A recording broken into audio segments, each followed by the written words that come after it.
আসসালামু আলাইকুম ওয়া রাহমাতুল্লাহ। প্রিয় দর্শক, আপনি কি চান যে মৃত্যুর পর হাসরের ময়দানে যখন আপনার আমলনামা ওজন দেওয়া হবে তখন মিজানের ডান দিকের নেকের পাল্লাটা ভারী হোক? যদি আপনি এটা চেয়ে থাকেন তাহলে আজকের এই 10টি আমল আপনার জন্য। প্রিয় দর্শক, আজ থেকে এই 10টি আমল শুরু করবেন, মৃত্যু পর্যন্ত করবেন, মিজানের পাল্লার ডান দিক অবশ্যই ভারী হবে ইনশাআল্লাহ। তাই আসুন প্রিয় দর্শক, আজকের ভিডিও থেকে আমরা এই 10টি আমলকে সুন্দরভাবে শিখে পরবর্তীতে আমরা সব সময় এই 10টি আমল করব ইনশাআল্লাহ ইনশাআল্লাহ। তাহলে চলুন একে একে প্রত্যেকটি আমলের সাথে আপনাদেরকে পরিচয় করিয়ে দিই। প্রিয় দর্শক, আজকের ভিডিওর শ্রেষ্ঠ 10টি আমলের মধ্যে সর্বপ্রথম আমলটি হলো ইয়া যাল জালালি ওয়াল ইকরাম এর জিকির করা। আপনি রাস্তা দিয়ে হাঁটছেন, বসে আছেন, শুয়ে আছেন, কোনো কাজ নেই, যে কোনো অবস্থাতেই থাকেন না কেন প্রিয় দর্শক, ইয়া যাল জালালি ওয়াল ইকরাম এই জিকিরটি অব্যাহত রাখুন। এই ইয়া যাল জালালি ওয়াল ইকরাম জিকিরটির অনেক ফজিলত, কারণ নবীজি সাল্লাল্লাহু আলাইহি ওয়াসাল্লাম দেখলেন এক ব্যক্তি মোনাজাতের মধ্যে ইয়া যাল জালালি ওয়াল ইকরাম বলে দোয়া করছেন। তখন নবীজি সাল্লাল্লাহু আলাইহি ওয়াসাল্লাম ওই ব্যক্তিকে বললেন, তোমার আজকে যা মনে চায় তা তুমি মহান মালিকের দরবারে চেয়ে নাও, কারণ আল্লাহ রাব্বুল আলামিন তোমার সকল দোয়া কবুল করে নিবেন দোয়ার মধ্যে এই ইয়া যাল জালালি ওয়াল ইকরাম এর জিকির করার কারণে। সুবহানাল্লাহ, আল্লাহু আকবার। তাই প্রিয় দর্শক, যদি চান দুনিয়াতে আপনার দোয়াগুলো কবুল করুক, এছাড়া যদি চান আল্লাহ রাব্বুল আলামিন হাসরের ময়দানে আপনার মিজানের পাল্লার ডান দিক ভারী করে দিক, তাহলে অবশ্যই ইয়া যাল জালালি ওয়াল ইকরাম এই জিকিরটি অবশ্যই করবেন ইনশাআল্লাহ। দর্শক, দ্বিতীয় নম্বর আমলটি হলো হাসবুনাল্লাহু ওয়া নি'মাল ওয়াকিল, নি'মাল মাওলা ওয়া নি'মান নাসির। অর্থ হলো আল্লাহ তাআলাই আমাদের জন্য যথেষ্ট, তিনিই হলেন উত্তম কর্মবিধায়ক, আল্লাহ তাআলাই হচ্ছেন উত্তম অভিভাবক এবং উত্তম সাহায্যকারী।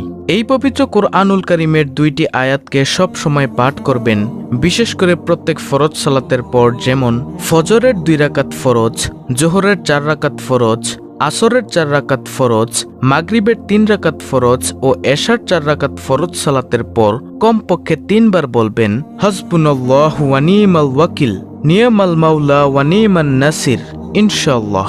তৃতীয় নম্বর আমলটি হলো রাদিতু বিল্লাহি রাব্বা ওয়া বিল ইসলামি দিনা ওয়া বি মুহাম্মাদিন সাল্লাল্লাহু আলাইহি ওয়াসাল্লামা নাবিয়্যা ওয়া রাসূলা। অর্থাৎ আমি আল্লাহ তাআলাকে রব হিসেবে, ইসলামকে দিন হিসেবে এবং নবী মুহাম্মদুর রাসূলুল্লাহ সাল্লাল্লাহু আলাইহি ওয়াসাল্লামকে নবী হিসেবে পেয়ে সন্তুষ্ট। রব্বুল আলামিন বলেন, আমি সেই বান্দাকে জান্নাতের উচ্চ স্থান দান করব। সুবহানাল্লাহ। এবং যে ব্যক্তি এই দোয়াটি সব সময় আমল করবে মৃত্যু পর্যন্ত, রব্বুল আলামিন তাকে কবরের জিন্দেগিতে তার সওয়াল জবাব সহজ করে দিবেন।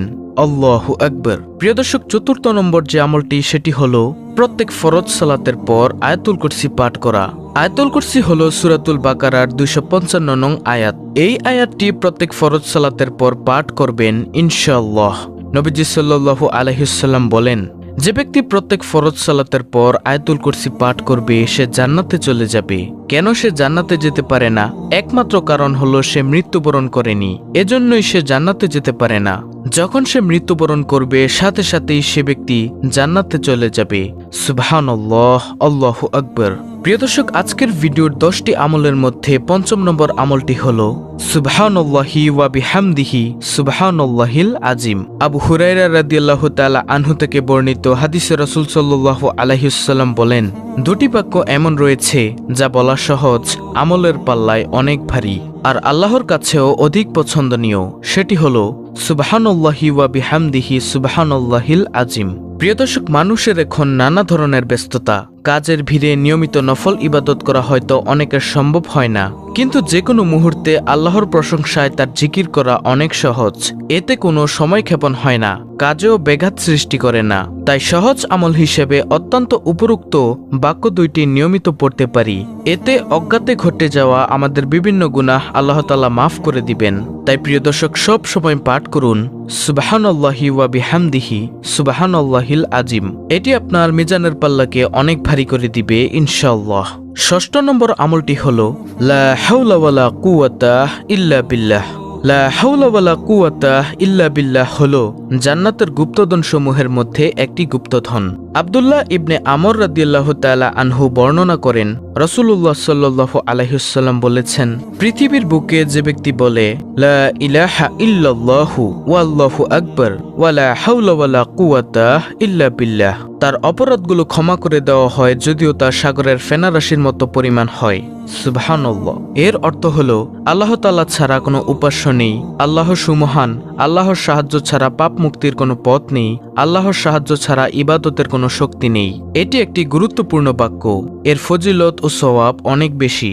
যখন মানুষ নিজের সক্ষমতার বাইরে কোনো পরিস্থিতি ও কাজের মুখোমুখি হয় যা সম্পাদন করা তার উপর কষ্টসাধ্য হয়ে পড়ে, তখন এই বাক্যটি পড়তে হয়। এছাড়া শয়তানের কোনো প্রতারণা ও আক্রমণ থেকে বাঁচার জন্য এই দোয়াটি পড়া হয়। এটি পাঠ করে দোয়া করলে দোয়া কবুল হয়। বাড়ি থেকে বের হওয়ার সময় পাঠ করলে নিজেকে হেফাজত করা যায় এবং শয়তান দূরে সরে যায়। তাই প্রিয় দর্শক, যদি চান জান্নাতের গুপ্তধন পেতে, যদি চান মিজানের পাল্লা ভারী হোক, তাহলে সব সময় পাঠ করুন লা হাওলা ওয়ালা কুওয়াতা ইল্লা বিল্লাহ। 7 নম্বর আমলটি হলো সুবহানাল্লাহি ওয়া বিহামদিহি 100 বার পাঠ করা। প্রতিদিন সকাল সন্ধ্যায় 100 বার এই জিকির করা, সুবহানাল্লাহি ওয়া বিহামদিহি। এর অর্থ হলো আমি আল্লাহর প্রশংসা ও পবিত্রতা ঘোষণা করছি। কেউ সকালে 100 বার ও সন্ধ্যায় 100 বার সুবহানাল্লাহি ওয়া বিহামদিহি পাঠ করলে কিয়ামতের দিন তার চেয়ে বেশি সওয়াব নিয়ে আর কেউ উপস্থিত হতে পারবে না। সহিহ মুসলিম শরীফের হাদিস, হাদিস নং 6599। তাই আমরা বেশি বেশি পাঠ করব সুবহানাল্লাহি ওয়া বিহামদিহি। প্রিয় দর্শক, তারপরে 8 নম্বর আমলটি হলো সুবহানাল্লাহ কমপক্ষে 33 বার পাঠ করা। সুবহানাল্লাহ এই জিকিরটির অর্থ হলো আল্লাহ তাআলা অতীব পবিত্র, যা কোরআনের আয়াত দ্বারা সাব্যস্ত। হযরত আব্দুল্লাহ ইবনে আব্বাস রাদিয়াল্লাহু তাআলা আনহু বর্ণনা করেন, এই বাক্যটির অর্থ হলো আল্লাহ তাআলা পবিত্র, অর্থাৎ আল্লাহ তাআলা যাবতীয় মন্দ ও সকল প্রকার দোষ ত্রুটি থেকে সম্পূর্ণ পবিত্র। একবার হযরত উমর রাদিয়াল্লাহু তাআলা আনহু হযরত আলী রাদিয়াল্লাহু তাআলা আনহুর নিকট প্রশ্ন করেছিলেন, আমরা লা ইলাহা ইল্লাল্লাহ এর অর্থ জানি, কিন্তু সুবহানাল্লাহ এর তাৎপর্য কি? তখন হযরত আলী রাদিয়াল্লাহু তাআলা আনহু জবাব দিয়েছিলেন, আল্লাহ তাআলা এই বাক্যটি নিজের জন্য পছন্দ করেছেন, তিনি এই বাক্য দ্বারা সন্তুষ্ট হন। এই বাক্যটির জিকির আল্লাহ তাআলার মহান দরবারে অত্যন্ত পছন্দনীয়। হযরত সাদ ইবনে আবি ওয়াক্কাস রাদিয়াল্লাহু তাআলা আনহু বলেন, আমরা রাসূলুল্লাহ সাল্লাল্লাহু আলাইহি ওয়াসাল্লামের নিকট ছিলাম। তিনি বললেন, তোমাদের কোনো ব্যক্তি প্রত্যেকদিন 1000 নেকি অর্জন করতে সক্ষম কি? তন্মধ্যে একজন বললেন, আমাদের মধ্যে কোনো ব্যক্তি কিভাবে 1000 নেকি অর্জন করবে? তখন রাসূল সাল্লাল্লাহু আলাইহি ওয়াসাল্লাম বললেন, 100 বার সুবহানাল্লাহ বললে তার জন্য 1000 নেকি লেখা হবে, অথবা তার 1000 পাপ মোচন করা হবে। মুসলিম শরীফের হাদিস, মিশকাত শরীফের হাদিস। পরিশেষে আল্লাহ তাআলার পবিত্রতা বর্ণনা করেছেন ফেরেশতারা, যার বাস্তব শিক্ষা কোরআনে কারিমে তুলে ধরা হয়েছে। রাসূলুল্লাহ সাল্লাল্লাহু আলাইহি ওয়াসাল্লামের হাদিস দ্বারা ফজিলত বর্ণনা করা হয়েছে।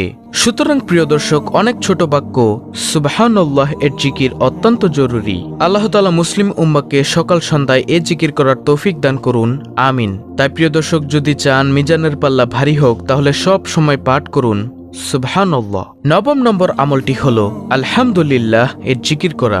আলহামদুলিল্লাহ শব্দের অর্থ সমস্ত প্রশংসা মহান আল্লাহর জন্য। যে কোনো উত্তম, আনন্দময় ও শুভ খবরে ভালো কিছুর জন্য এটি বলা হয়ে থাকে।